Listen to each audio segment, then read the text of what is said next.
लागे चूमे मना रे चूरी कैसन लागे चूहे मन तोला कैसन लागे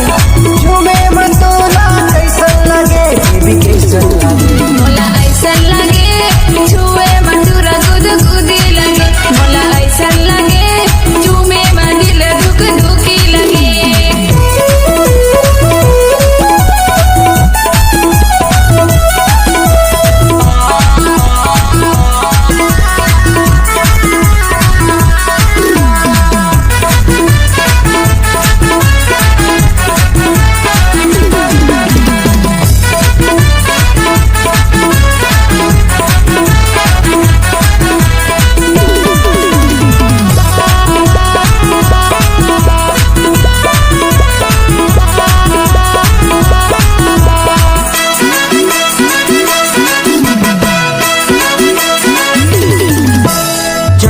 जवानी तोरे उम्र 16 साल मखमल जैसे चेहरा पे दिखत बवाल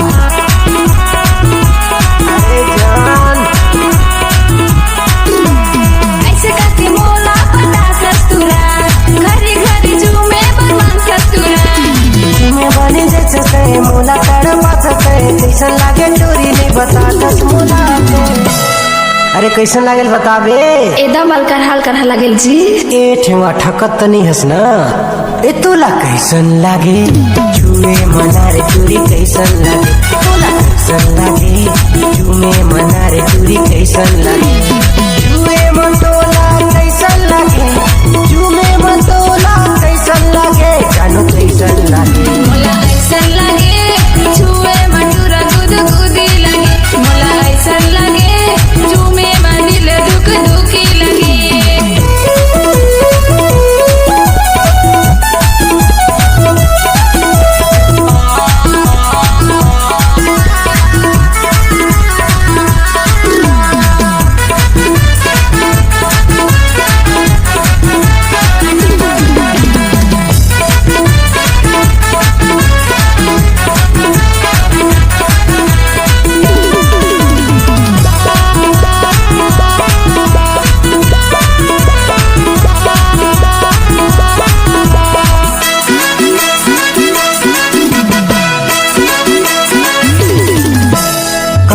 जवानी तो दूरी हस बवाल कैसे कैसे लागे ते बताबे मोला का